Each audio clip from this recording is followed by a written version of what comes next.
E aí, gente, a Ciência aqui. Essa é a aula 6 do nosso curso sobre inteligência artificial nos games. Novamente, a gente vai ver artigos no tema, né? Recentes ou não associadas a alguns jogos específicos. E hoje a gente vai falar sobre um tema que é mais antigo, tecnicamente, nos games, né? Não é um tema tão considerável hoje em dia. São os algoritmos genéticos, que eu vou explicar como funciona.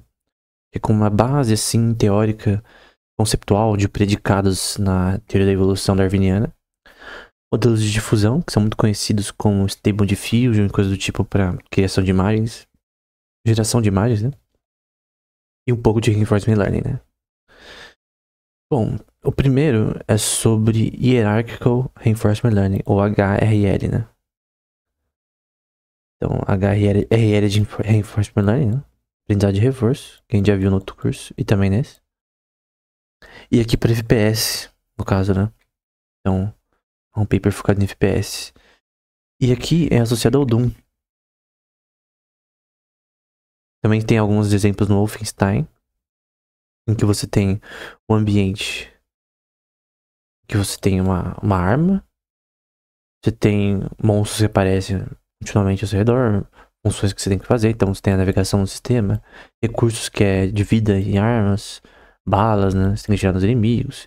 Você tem um mapa que você tem que ter um algoritmo de exploração que consiga explorar o mapa de forma correta para conseguir fazer as coisas, né? Assim como nós, seres humanos, temos que aprender enquanto a gente vai jogando a fazer as coisas mais rapidamente, né?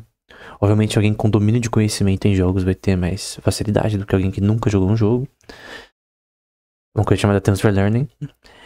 E aqui a arquitetura deles, chamada StarNet, você vai ter o ambiente, né? Que é chamado de Env. Nessa notação de IA. O Manager e as opções de combinações básicas e combinadas. Que vão dar valores de recompensas extrínsecas e intrínsecas, né? Mas é a soma de recompensas no geral do sistema. Então a gente tem uma soma de recompensas ao longo do tempo T. E você tem coisas que o sistema vai fazer, né? Que é se mover, atacar, usar ferramentas e pegar os recursos do jogo. Então é isso que você quer fazer. Nas próximas aulas vai ter bastante coisas em inglês, mas não liga porque tá em inglês, eu só ligo porque eu estou falando, né? Então aqui a gente tá falando sobre processos marcovianos, que a gente já citou anteriormente. Aqui, por exemplo, processos semi-marcovianos, né? Em que você tem o tuple, né? Em que você tem S, que é os estados do sistema, ou as observáveis. Aí você tem R, que são as recompensas extrínsecas. Você tem questões temporais associadas ao sistema, função de desconto. Todas são coisas que a gente já viu anteriormente. Então, como no tradicional aqui, por exemplo. Que a gente tira observável, fica estados, ações do sistema, relações temporais, recompensas e descontos, né? Punições de erros que o sistema fez, né? Correspondentes ao gerenciamento e trabalhadores, né? Que no caso, no algoritmo, é associado aos agentes que você está controlando. S denota os estados do sistema, que é S e mais um. A são as ações. Aí mais um. Eu sempre cito isso daqui porque é importante lembrar, né? Eu tenho a questão macro, né? De todas as ações dentro de um subspace, né? Então, macroscopicamente eu tenho as ações do total S, o KM de macro, e minhas ações macro, que são no geral. Em todo o estado do jogo de 45 minutos, você tem a soma de todos os estados e ações nesses estados, né? É basicamente isso. E você tem uma função de transição, você tem na verdade transição. É temporal, né? É uma transição temporal que envolve não frame por frame, tá? Mas grupos de frames por segundo. Então você tem os frames por segundo, que a gente já viu anteriormente. Então vamos supor que aqui tenha... Eu coloquei menos, mas vamos supor que aqui tenha 30 frames. Vamos supor que eu dividi até 30. Eu sei que eu não dividi, mas é só uma questão visual. Vamos supor que o pulo do seu personagem, ele componha esse número de frames. E ele descer e cair no inimigo, ou seja, esse número de frames. Então você tem frame skip, né? Que é grupo de ações que não são em cada frame, porque tem 30 frames por segundo no jogo, né? Tem jogos que são 60 frames por segundo, enfim. Isso vai mudar a questão da IA em relação a isso. Mas o ponto é que você tem... Quanto mais frames por segundo, mais computacionalmente difícil fica o problema. E você tem que saber a sua função de transição, né? Espaço de transição que a gente vai denotar aqui como T. E mais um, que é a soma do seu espaço de transição ao longo do tempo, entre as ações do sistema. Então você tem também uma função de transição que engloba macroscopicamente, eu vou pôr TRM, tudo isso daqui, de forma macroscópica, né? E aí, vamos supor que K esteja dentro de um subset de N parâmetros, que são os agentes que você está controlando, dado um conjunto de ações que eles fazem nesse conjunto, né? Que eles fazem, por isso esse AK é usado, né? Em K vezes que eles fazem essas ações dentro de um contexto aqui. De ações combinadas que formam uma apólice. Aí você vê aqui P de K. Em que você tem as ações, no geral, ao longo do tempo, condicionadas aos estados, né? Então o formulário tá lá pulando no sistema e vários estados por segundo estão correndo, né? É um estado, frames por segundo ocorrendo ao longo do tempo que você está jogando. E você toma ações condicionadas ao que está acontecendo no jogo. Então as ações, não é o contrário, né? Não são os estados que são condicionados às ações, como seria, por exemplo, vou pegar o verde aqui. Como seria se fosse assim, por exemplo. A policy, né? Que é a relação à exploração do sistema. Melhorar o aprendizado do sistema. Não, assim tá errado no caso.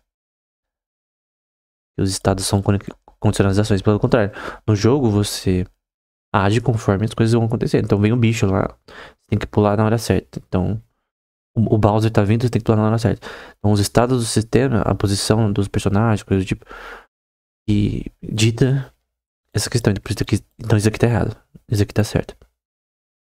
E lembra que essa policy P de K, ela acontece nesse conjunto aqui geral.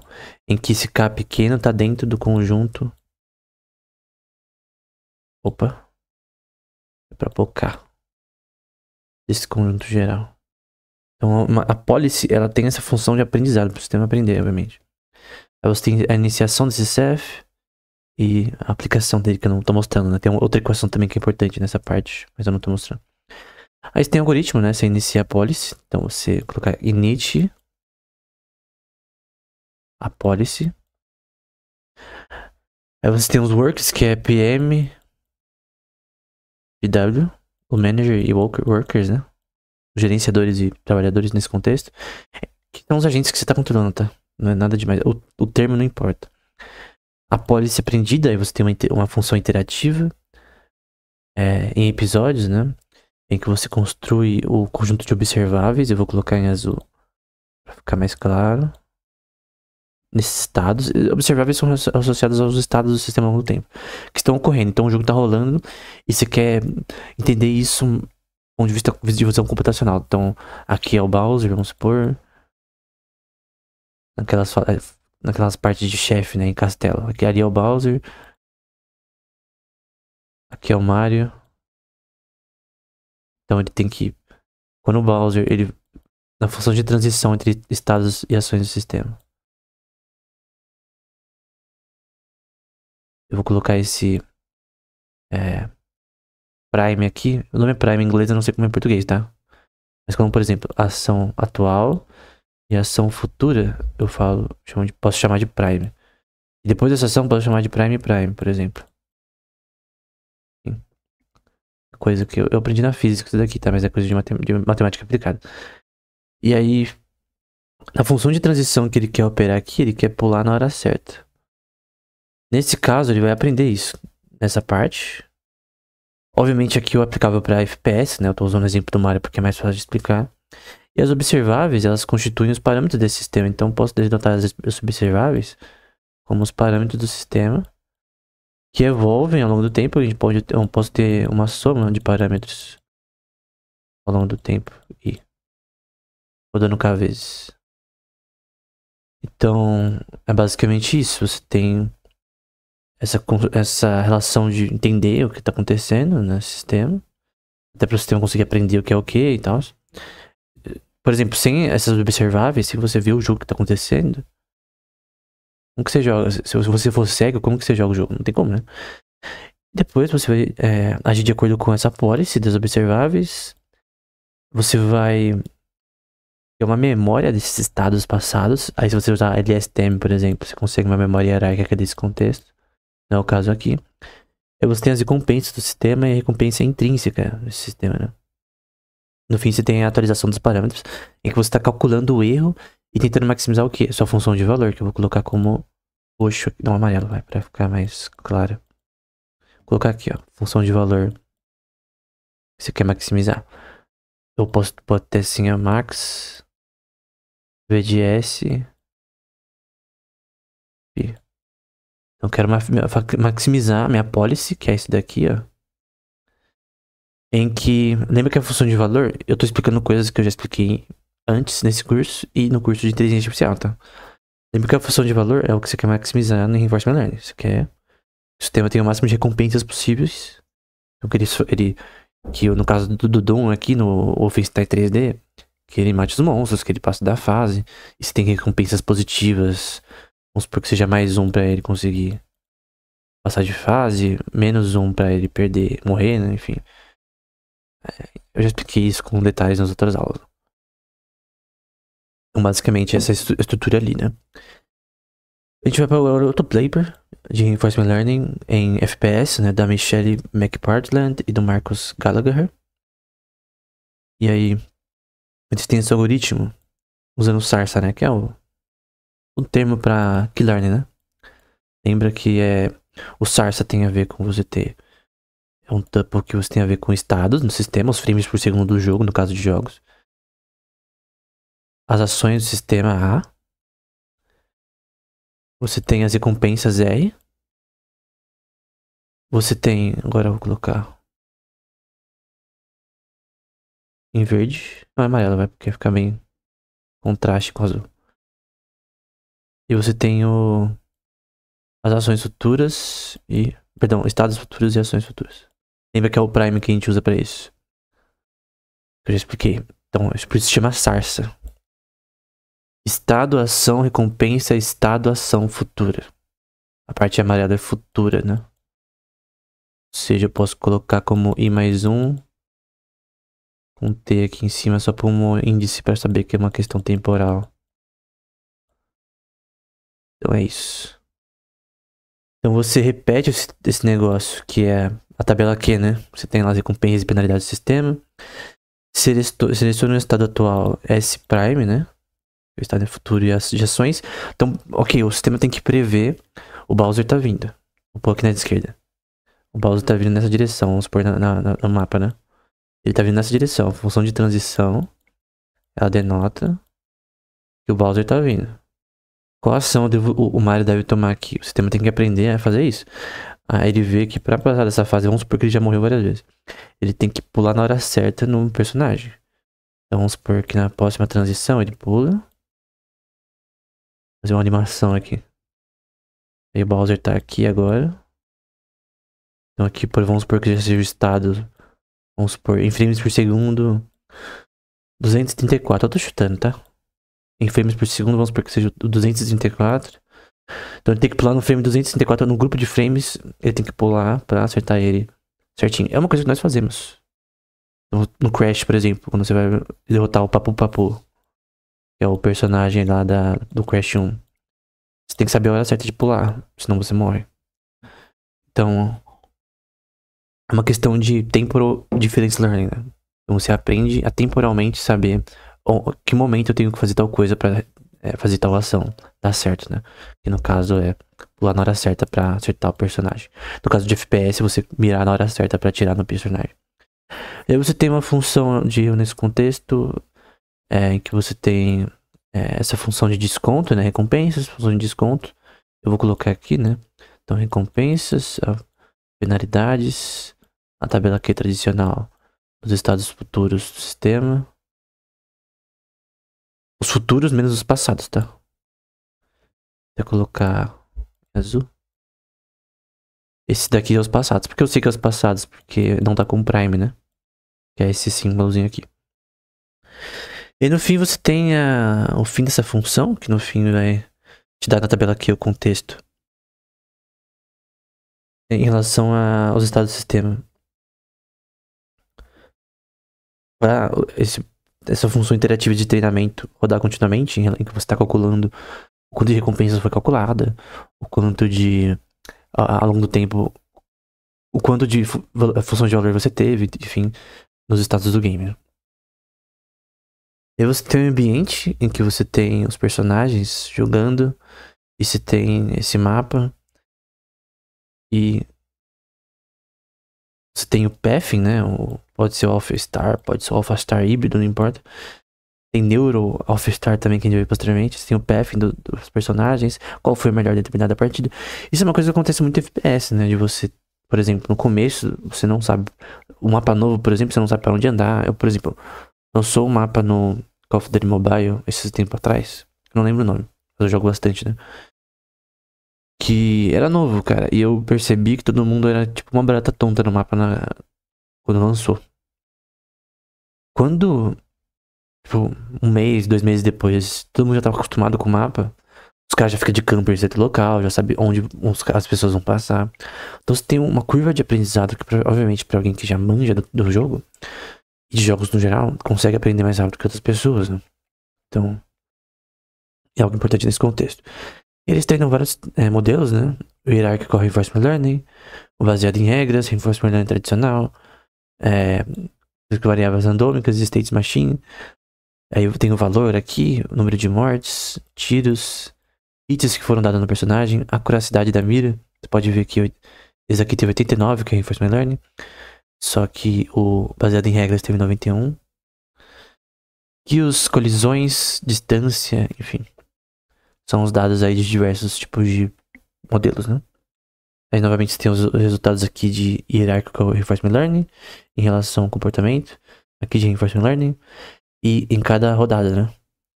A 1, 2, 3 e assim sucessivamente, né? Então, é bem interessante esses resultados, né? Eles vão dizer, né? Na segunda corrida, o robô de Reinforcement Learning navegou pela muralha norte, metralhando para a esquerda, até encontrar o canto onde virou e começou a avançar ao lado da muralha leste. O inimigo apareceu em um quarto do caminho da muralha leste e o robô reagiu seguindo atirando. Então, eles estão descrevendo o que o agente fez. Então, ele sozinho, ele tá agindo, tentando matar os inimigos. Depois ele foi morto, nesse caso, né? Então, em várias rodadas você vai ter teste e erro, né? E seu modelo tem que aprender, no caso, né? Os controladores de RL hierárquico, né? E baseado em regras, demonstram características de jogadores avançados de FPS. Então, a gente tem aqui esse modelo aqui. Vou colocar aqui em vermelho, bem forte. Esse modelo aqui e esse daqui foram os mais bem sucedidos no geral. Tem comportamento de jogadores meio que experts, pelo menos, né? Não sei se profissionais. Em questão de shooters, né? Jogos de tiro, né? E o controlador de RL demonstrou características de jogadores iniciantes. Então, o RL é esse daqui, no caso. Esse aqui. Jogadores iniciantes. O que pode mostrar pra alguém que vai escrever um novo artigo nesse tema, né? E uma coisa que eu li bastante nessas pesquisas que eu tô fazendo pro curso é tese de bacharelado de mestrado nesse tema, né? E eu vejo bastante gente usando o Reinforcement Learning, né?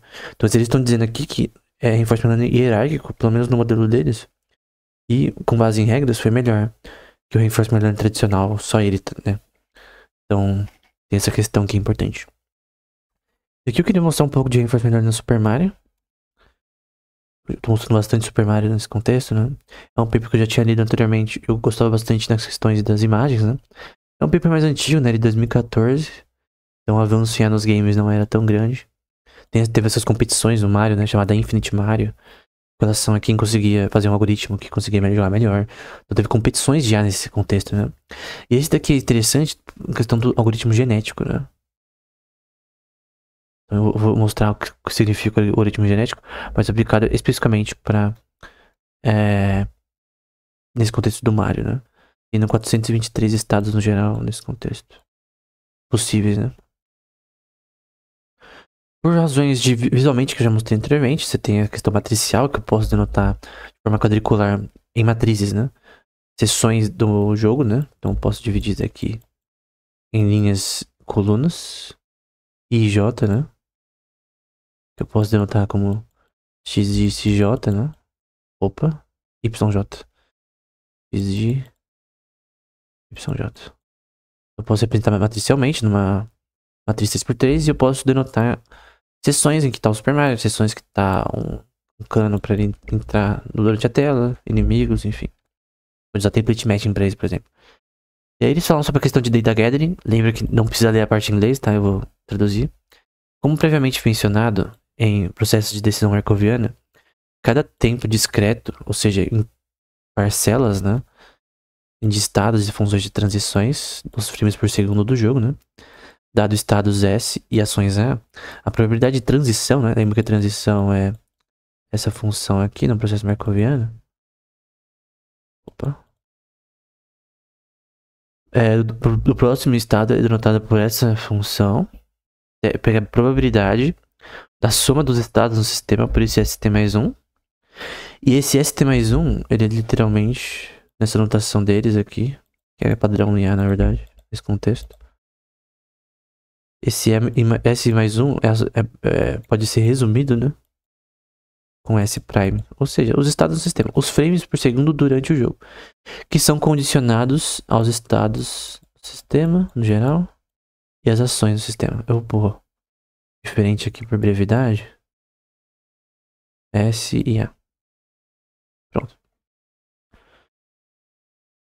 E aí você quer calcular a probabilidade usando essa fórmula aqui, que é o número de estados, a transição de estados, quando tomando uma ação. Então, a cada frames por segundo, grupo de frames se toma ações no jogo pra atirar no cara certo, pra, no caso, você... Nesse contexto aqui, eu vou apagar esse traço. O personagem pular na hora que tem que pegar as moedas. Vamos supor que você quer fazer um algoritmo também que ele ganha recompensas e pegar moedas, né? Então, você usa template matching pra ele saber o que é moeda, né? Ele conseguir pegar as moedas e tal, pegar o máximo de moedas possível. E total de vezes que as ações foram feitas no estado S, né? Então não adianta o personagem ficar pulando que nem um idiota e não conseguir as coisas, né? Então essa função de probabilidade é associada à movimentação do personagem ao longo dos frames por segundo. Aqui eles pegaram dados em relação ao sistema deles de experts, né? Que são resultados no Super Mario, de gameplay. É dependendo da pessoa, né? Eu, por exemplo, em certas telas do Super Mario, no Super Mario sou ruim. Eu já zerei e tal, mas eu sou meio ruim em certas telas.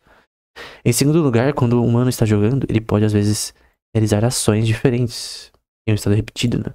A policy óptima obtida retorna uma ação em um determinado estado por meio de cálculos de weights, né? Conhecidas pelo especialista. Então, principalmente quando você usa behavioral cloning ou imitation learning, você quer copiar as ações de um ser humano.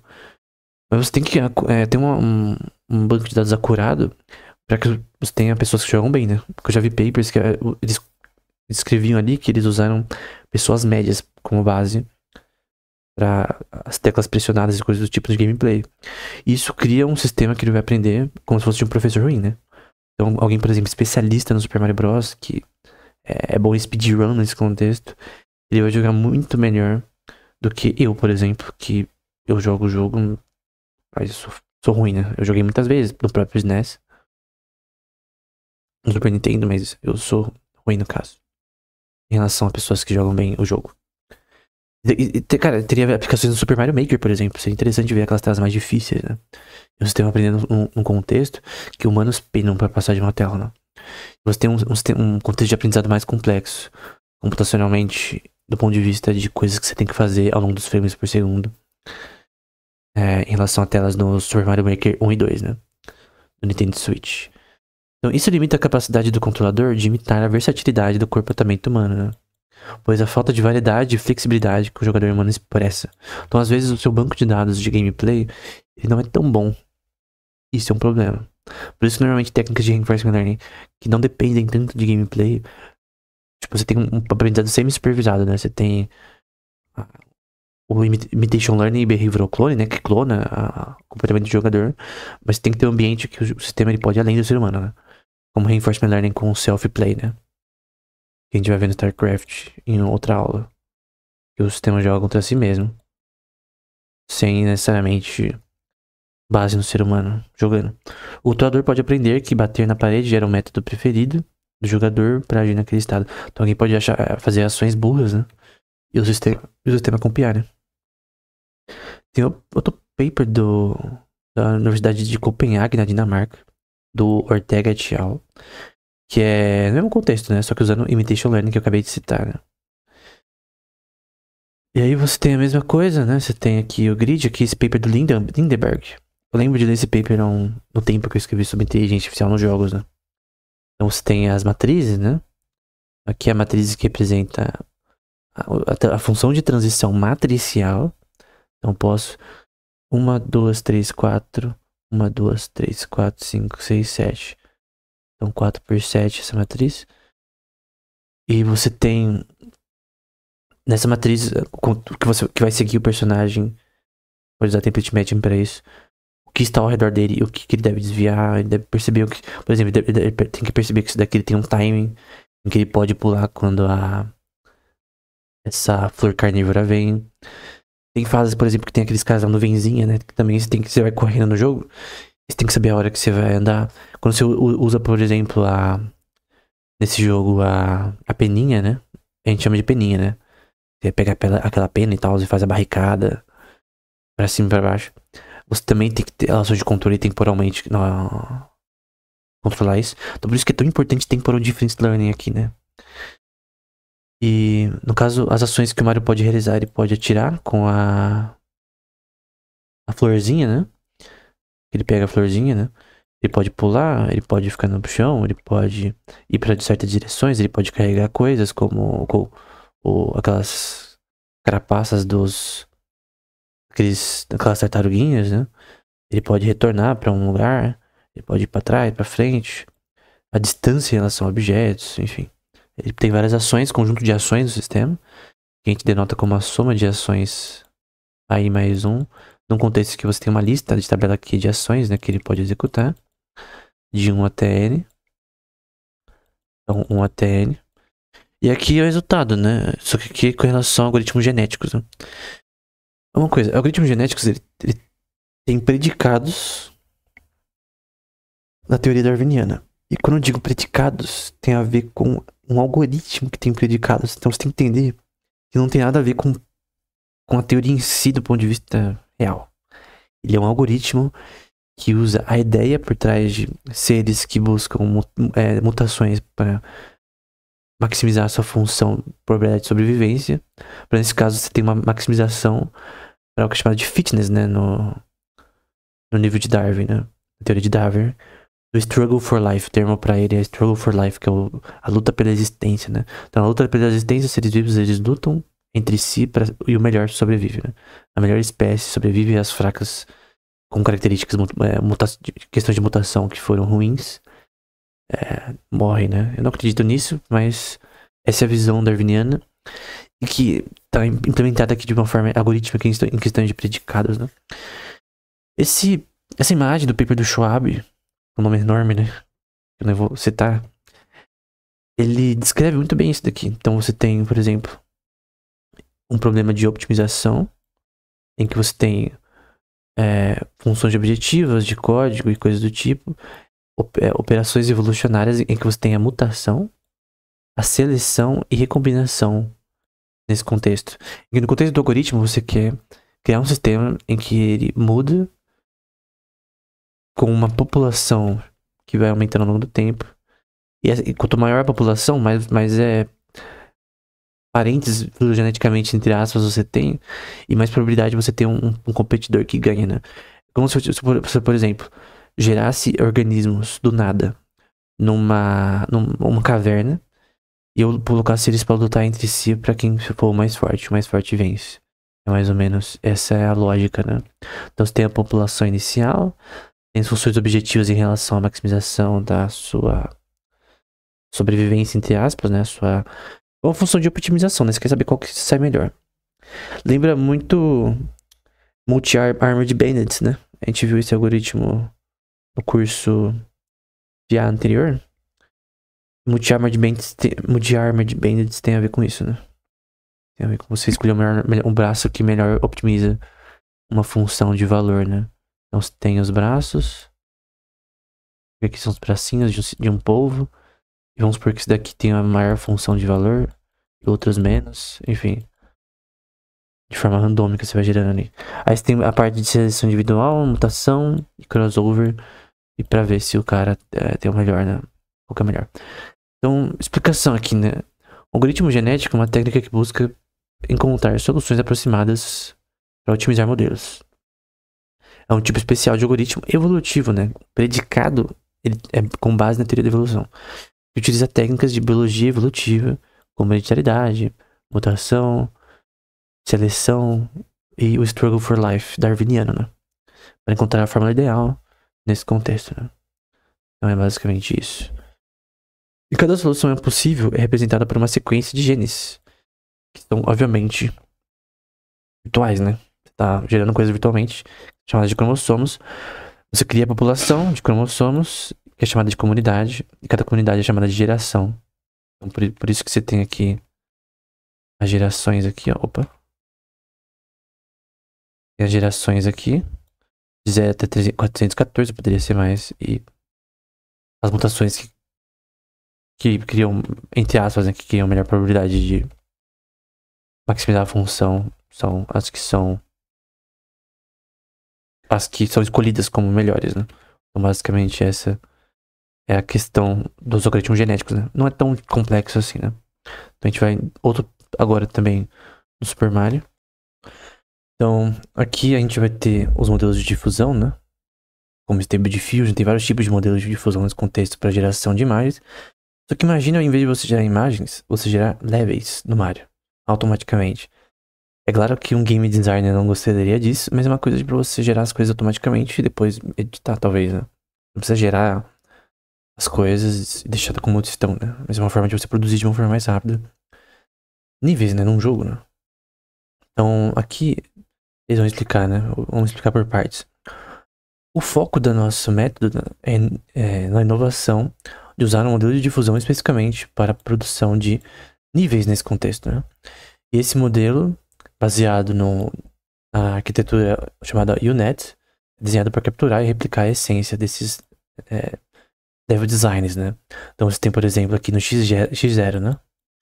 Tem o nível normal. E com base nesse nível normal, você tem a criação de níveis no geral. E que você tem uma relação de probabilidade em questão de condicionada a elementos dentro do jogo. Você tem forward diffusion, em que você tem uma difusão cada vez maior. Então você pode ver que os elementos dentro do jogo aumentaram aqui, ó. Ó aqui como tá uma bagunça aqui, injogável aqui. Mas aí, também é a reversa, que você tem a forma de você dirigir as coisas pra um sistema um pouco mais operacional, que você possa jogar, por exemplo.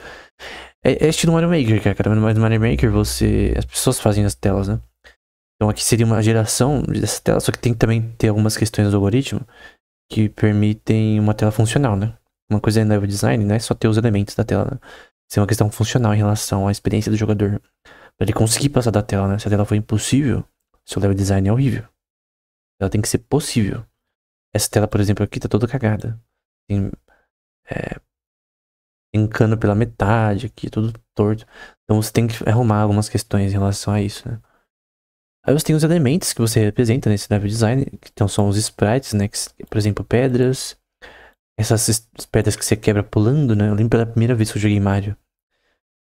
Não era nem videogame propriamente dito, né? Era tipo aquelas versões genéricas de PlayStation 1. E tinha lá o Super Mario, por exemplo, Bros. O SNES dentro, né? E eu lembro a primeira vez jogando Super Mario Bros, né? Os que você não sabe o que é depletado, que já usou, né?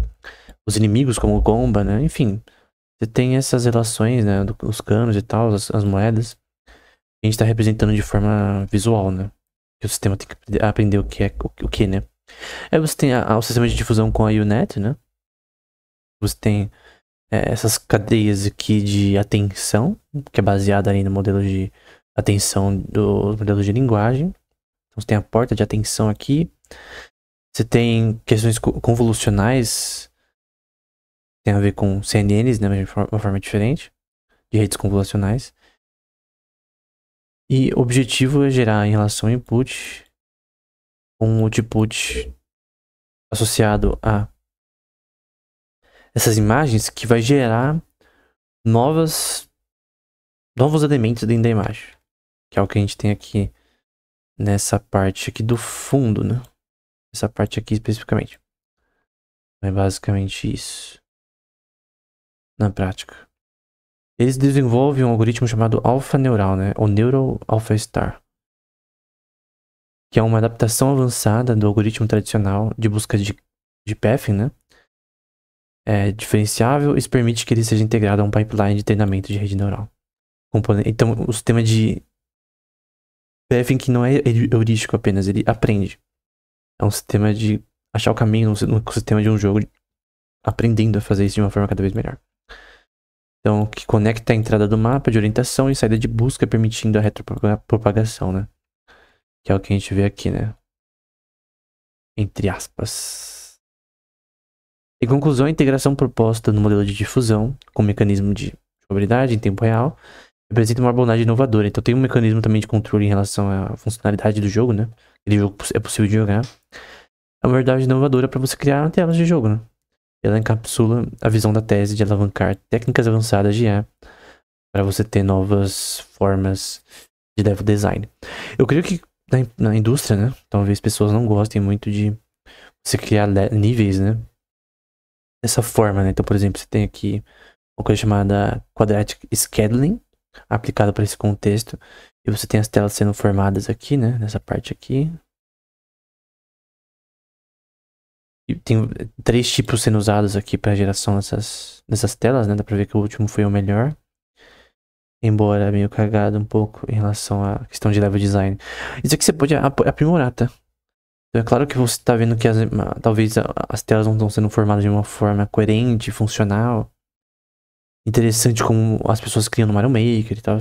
Ou nas telas tradicionais. Porque o cara de level design é um cara que ele tem que ter um entendimento a experiência do jogador de fazer a experiência ser o melhor possível, né? Dinâmica e tal.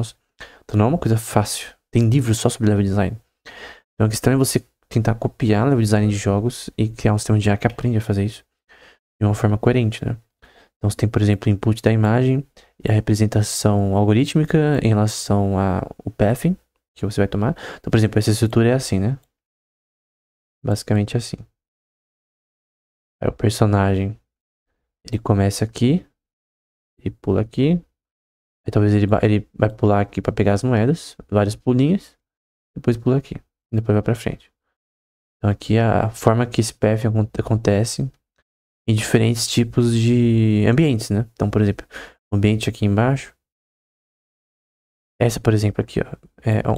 Parece um Tetris. É assim.